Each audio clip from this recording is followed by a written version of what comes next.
പഞ്ഞി പോലെ സോഫ്റ്റ് ആയിട്ടുള്ള ഈ ഒരു പലഹാരം ഉണ്ടാക്കാൻ വളരെ സിമ്പിളാണ്. ഇതുണ്ടാക്കാനായിട്ട് ആദ്യം തന്നെ 1/2 ലിറ്റർ പാലാണ് എടുത്തിരിക്കുന്നത്. പാല് ഒന്ന് തിളപ്പിച്ചെടുക്കാം. ഈ ഒരു പാല് പകുതിയായിട്ട് നമ്മൾ കുറുക്കിയെടുക്കണം.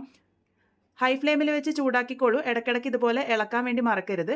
ഒരു 10 മിനിറ്റൊക്കെ എടുക്കും ഇത് കുറുകി പകുതിയായിട്ട് കിട്ടാൻ വേണ്ടിയിട്ട്. ഇപ്പോൾ അത് നോക്കൂ, പാലൊക്കെ നന്നായിട്ട് കുറുകി പകുതിയായിട്ട് തന്നെ വന്നിട്ടുണ്ട്. ഇനി ഇതിലേക്ക് 1/2 കപ്പ് പഞ്ചസാര ചേർത്ത് കൊടുക്കാം. പഞ്ചസാര കൂടെ ചേർത്ത് കൊടുത്ത് നന്നായിട്ട് തന്നെ ഒന്ന് മിക്സ് ചെയ്തെടുക്കാം. പഞ്ചസാരയൊക്കെ ഒന്ന് അലിഞ്ഞു ചേർന്ന് വന്നു കഴിഞ്ഞാൽ നമുക്ക് ഫ്ലെയിം ഓഫ് ചെയ്യാം. ഇപ്പോൾ ഇത് നന്നായിട്ട് അലിഞ്ഞു ചേർന്ന് വന്നിട്ടുണ്ട്. ഇതിൻ്റെ ചൂടാറാൻ വേണ്ടിയിട്ട് മാറ്റി വയ്ക്കാം. ഇനി ഇവിടെ മിക്സറിൻ്റെ ജാർ എടുത്തിട്ടുണ്ട്. അതിലേക്ക് 1 കപ്പ് ഗോതമ്പ് പൊടിയാണ് ചേർത്ത് കൊടുത്തിരിക്കുന്നത്. അതിൻ്റെ കൂടെ തന്നെ 2 ടേബിൾ സ്പൂൺ കസ്റ്റേർഡ് പൗഡറും കൂടെ ചേർത്ത് കൊടുക്കുന്നുണ്ട്. കസ്റ്റേർഡ് പൗഡർ കയ്യിലില്ലാന്നുണ്ടെങ്കിൽ ഒഴിവാക്കിയാലും കുഴപ്പമൊന്നുമില്ല. കസ്റ്റേർഡ് പൗഡർ ചേർക്കുമ്പോൾ ഒരു വ്യത്യസ്തമായിട്ടുള്ള രുചി കിട്ടും. ഞാനിവിടെ വാനില ഫ്ലേവറിലുള്ള കസ്റ്റേർഡ് പൗഡറാണ് ഉപയോഗിച്ചിരിക്കുന്നത്. ഇനി ഇതിലേക്ക് 1 ടീസ്പൂൺ ബേക്കിംഗ് പൗഡർ ചേർത്ത് കൊടുക്കാം. കൂടെ തന്നെ 1/4 ടീസ്പൂൺ ബേക്കിംഗ് സോഡ കൂടെ ചേർത്തിട്ടുണ്ട്. ഒരു നുള്ളു ഉപ്പും കൂടെ ചേർത്ത് കൊടുക്കാം. ഇനി ഇതിലേക്ക് നമ്മൾ നേരത്തെ തയ്യാറാക്കി വെച്ചിരിക്കുന്ന ആ ഒരു കുറുക്കിയ പാലാണ് ചേർക്കാൻ വേണ്ടി പോകുന്നത്. പാല് നന്നായിട്ട് തന്നെ കുറുകി നല്ല തിക്കായിട്ട് വന്നിട്ടുണ്ട്. അത് മുഴുവനായിട്ട് തന്നെ ചേർത്ത് കൊടുത്തിട്ടുണ്ട്. അതും കൂടെ ചേർത്ത് കൊടുത്ത് നമുക്കിത് നന്നായിട്ട് തന്നെ ഒന്ന് ലോ സ്പീഡിൽ കറക്കിയെടുക്കാം. അതിനുശേഷം ഇതിലേക്ക് 1/4 കപ്പ് റിഫൈൻഡ് ഓയിലാണ് ചേർത്ത് കൊടുക്കുന്നത്.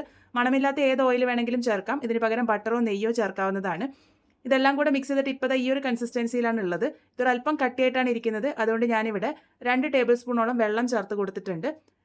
വെള്ളമോ അല്ലാന്നുണ്ടെങ്കിൽ പാലോ ചേർക്കാവുന്നതാണ്. അതുപോലെ തന്നെ ഇത് ആവശ്യമുണ്ടെങ്കിൽ മാത്രം ചേർത്താൽ മതി. നമ്മൾ നേരത്തെ ചേർത്ത് കൊടുത്ത കുറുക്കിയ പാല് ഒരല്പം കൂടുതലായിട്ടുണ്ടെങ്കിൽ ഈ ഒരു വെള്ളം ചേർക്കേണ്ട ആവശ്യം വരില്ല. അത് നമ്മൾ എടുക്കുന്ന ആ ഒരു കൺസിസ്റ്റൻസിക്ക് അനുസരിച്ചിരിക്കും. അതുപോലെ തന്നെ അഥവാ നിങ്ങളുടെ ഈ ഒരു കൂട്ട് ലൂസായിട്ട് തോന്നുന്നുണ്ടെങ്കിൽ 1-2 ടേബിൾ സ്പൂൺ ഗോതമ്പ് പൊടി ചേർത്ത് കൺസിസ്റ്റൻസി റെഡിയാക്കാവുന്നതാണ്. ഈ ഒരു രീതിക്കാണ് കൂട്ട് ആവശ്യമായിട്ടുള്ളത്. അതിനുശേഷം ഇത് ചുട്ടെടുക്കാൻ വേണ്ടി പോകുന്നത് ഉണ്ണിയപ്പ ചട്ടിയിലാണ്. ഉണ്ണിയപ്പ ചട്ടി ഞാനിവിടെ ഒന്ന് എണ്ണ തടവി എടുക്കുന്നുണ്ട്. റിഫൈൻഡ് ഓയിലാണ് തടവി എടുക്കുന്നത്. ഇതിന് പകരം ബട്ടറോ നെയ്യോ തടവി എടുക്കാവുന്നതാണ്. ഓരോ കുഴിയിലും ഒരു 1/4 ഭാഗത്തോളമായിട്ട് കൂട്ട് ഒഴിച്ചു കൊടുക്കാം. ഇവിടെ മുഴുവനായിട്ട് ഒഴിച്ചു കൊടുത്തിട്ടുണ്ട്. ഇനി ഇത് കുക്ക് ചെയ്യാനായിട്ട് ആദ്യം തന്നെ ഒരു തവ വെച്ചിട്ടുണ്ട്. പഴയ ഏതെങ്കിലും തവ വെച്ചാൽ മതി. തവ നല്ലപോലെ ചൂടാക്കിയതിന് ശേഷം ഈ ഒരു ഉണ്ണിയപ്പ ചട്ടി ഇതിൻ്റെ മുകളിലേക്കായിട്ട് വെച്ച് കൊടുക്കാം. അതിനുശേഷം അടച്ച് വെച്ച് കൊടുക്കാം. എന്തെങ്കിലും ഹോളൊക്കെ ഉണ്ടെങ്കിൽ ഇതുപോലെ അടച്ചു കൊടുക്കാൻ വേണ്ടി മറക്കരുത്. ഏറ്റവും ലോ ഫ്ലെയിമിൽ വെച്ച് 10 മിനിറ്റ് നേരത്തേക്കാണ് ഇതൊന്ന് ബേക്ക് ചെയ്തെടുക്കേണ്ടത്. ഇപ്പോൾ ഇതാ 10 മിനിറ്റ് ആയിട്ടുണ്ട്. നല്ല പോലെ തന്നെ കേക്കൊക്കെ പൊങ്ങി വന്നിട്ടുണ്ട്. ഇതുപോലെ കുത്തി നോക്കുക. ടൂത്ത് പിക്കോ സ്ക്യൂറോ ഉപയോഗിച്ച്. നീറ്റായിട്ട് വരുന്നില്ലെങ്കിൽ മാത്രം എക്സ്ട്രാ ടൈം വെച്ചാൽ മതി. ഇതിപ്പോൾ പെർഫെക്റ്റ് ആയിട്ട് തന്നെ വന്നിട്ടുണ്ട്. ഇതപ്പോൾ തന്നെ ഈ ഒരു പാനിൽ നിന്ന് നമുക്ക് മാറ്റിയെടുക്കാം. ഇതേപോലെ തന്നെ ബാക്കിയുള്ളതൊക്കെ റെഡിയാക്കി എടുക്കാം. നല്ല ടേസ്റ്റി ആയിട്ടുള്ള ഗോതമ്പ് പൊടി ഉപയോഗിച്ചിട്ടുള്ള കുഞ്ഞു കുഞ്ഞു കേക്കുകൾ ഇവിടെ റെഡി ആയിട്ടുണ്ട്. നല്ല സോഫ്റ്റ് ആയിട്ടാണ് നമ്മളുടെ കേക്ക് ഇരിക്കുന്നത്. ഈ ഒരു കേക്കിന് സാധാരണ കേക്കിൽ നിന്നും ഒരു വ്യത്യസ്തമായിട്ടുള്ള രുചിയാണ്. അതിൽ നമ്മൾ പാല് നന്നായിട്ട് കുറുക്കിയിട്ടാണ് ചേർത്ത് കൊടുത്തിരിക്കുന്നത്.